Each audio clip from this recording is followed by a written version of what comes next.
चलिए आज की इस चर्चा की सीधे शुरुआत करते हैं। आज हम एक ऐसी विशाल बौद्धिक शख्सियत की कहानी को डिकोड कर रहे हैं जिसने पूरे भारतीय समाज की दिशा ही बदल कर रख दी।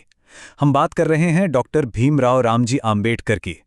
वे सिर्फ हमारे संविधान के निर्माता ही नहीं थे, बल्कि एक ऐसी अदम्य आवाज थे जिसने सदियों से चली आ रही एक अन्यायपूर्ण व्यवस्था को हिलाकर रख दिया। अब इस बात की गहराई में चलते हैं। जाति का विनाश यानी एनिहिलेशन ऑफ कास्ट से लिया गया ये कोट जरा ध्यान से सुनिए। कल्पना कीजिए, एक इंसान को अपनी कमर से झाड़ू बांध के चलना पड़ रहा है, सिर्फ इसलिए कि उसके पैरों की धूल किसी और को अपवित्र न कर दे। ये कोई कहानी नहीं है, ये वो भयानक मानवीय सच्चाई थी जिसमें डॉक्टर अंबेडकर पैदा हुए थे। यही वो पीड़ा थी जिसने उनके जीवन भर के संघर्ष की नींव रखी। आज के इस विश्लेषण में हम उनके इस पूरे सफर को समझेंगे। इसे हमने 5 हिस्सों में बांटा है। पहला, छुआछूत की वास्तविकता। दूसरा, उनकी हैरान कर देने वाली वैश्विक शैक्षिक यात्रा। तीसरा, जाति व्यवस्था से उनका संघर्ष। चौथा, राजनीतिक सत्ता और संविधान निर्माण। और अंत में उनका साहित्य और स्थायी विरासत। तो शुरुआत करते हैं पहले हिस्से से, छुआछूत की वास्तविकता, व्यवस्थागत बहिष्कार की समस्या। उनके संघर्ष को समझने के लिए हमें पहले इस ऐतिहासिक ढांचे को समझना होगा। स्रोतों में दी गई छुआछूत की इस परिभाषा पर गौर करें तो एक बहुत ही हैरान करने वाली बात सामने आती है।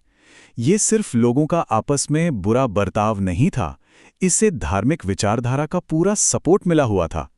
ये एक ऐसा सिस्टम था जहां जन्म के आधार पर ही तय हो जाता था कि किसे बुनियादी मानवाधिकार मिलेंगे और किसे सड़कों पर चलने तक की आज़ादी नहीं होगी। इन दो वर्गों के बीच का फर्क बिल्कुल साफ था।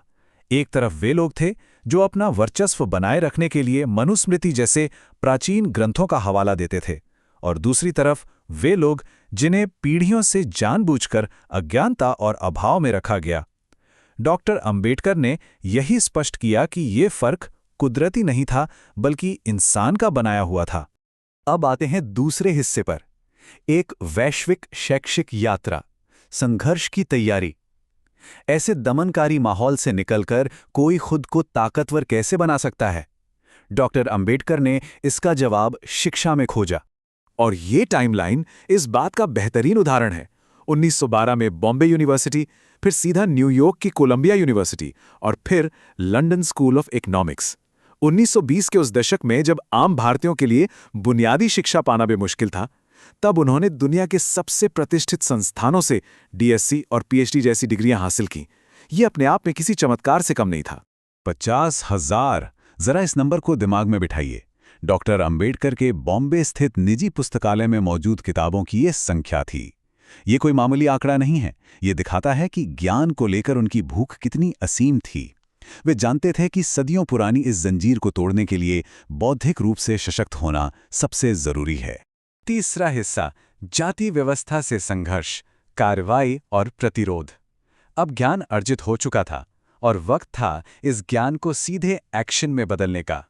उनके इस ज़मीनी संघर्ष को अगर हम स्टेप बाय स्टेप देखें तो 1920 में उन्होंने मूक नायक अखबार शुरू किया, जिसने हाशिए के लोगों को एक आवाज़ दी। फिर 1927 का वो ऐतिहासिक महाड़ सत्याग्रह। ये कोई आम विरोध नहीं था, ये एक सार्वजनिक तालाब से पानी पीने के बुनियादी हक की लड़ाई थी। और उसी साल दिसंबर में उन्होंने सार्वजनिक रूप से मनुस्मृति की प्रतियां जलाईं। ये उस विचारधारा पर एक बेहद साहसिक और सीधा प्रहार था। उनका तर्क बिल्कुल स्पष्ट था। उनका मानना था कि छुआछूत सिर्फ एक सामाजिक बुराई नहीं, बल्कि एक गहरी वैचारिक समस्या है जो वर्णाश्रम विचारधारा में रची बसी है। जब तक इस विचारधारा को जड़ से नहीं उखाड़ा जाता, तब तक समानता की बात करना पूरी तरह से बेमानी है। चौथा हिस्सा, राजनीतिक सत्ता और संविधान, आधुनिक भारत पर प्रभाव।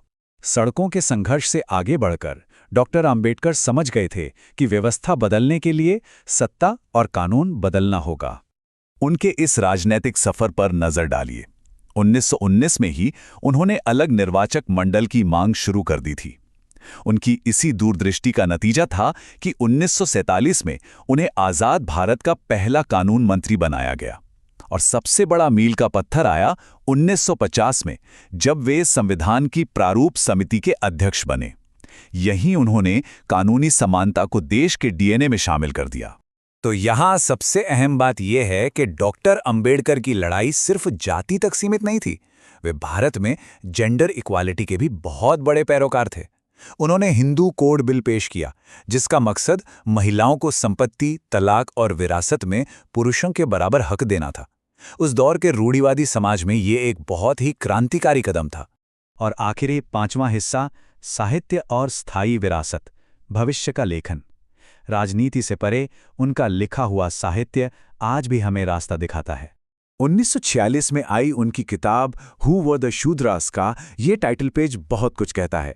इस किताब में उन्होंने इतिहास के स्थापित नैरेटिव्स को सीधे तौर पर चुनौती दी और गहराई से इस बात की पड़ताल की कि भारतीय समाज में ये पदानुक्रम या हायरार्की आखिर शुरू कहाँ से हुई।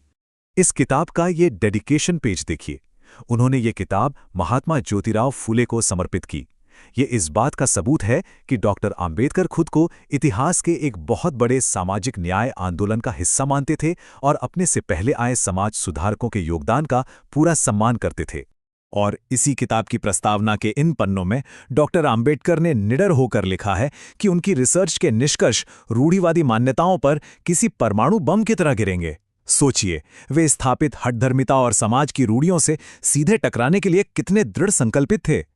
उनके जीवन का एक बहुत बड़ा और अंतिम कदम था 1956 में बौद्ध धर्म अपनाना। ये महज कोई धर्म परिवर्तन नहीं था, ये समानता और आत्मसम्मान की खोज का एक ऐतिहासिक आंदोलन था। 1990 में उन्हें मरणोपरांत भारत रत्न से सम्मानित किया गया।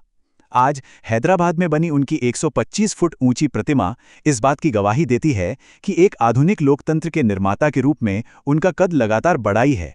तो इस पूरे सफर को समझने के बाद आखिर में एक बहुत ही जरूरी सवाल जो हमें खुद से पूछना चाहिए, डॉक्टर आंबेडकर ने जिन गहरी सामाजिक और मानसिक बाधाओं के खिलाफ अपनी पूरी जिंदगी लगा दी, क्या वे आज की हमारी इस आधुनिक दुनिया में सचमुच पूरी तरह से खत्म हो चुकी हैं? इस पर जरूर विचार कीजिएगा।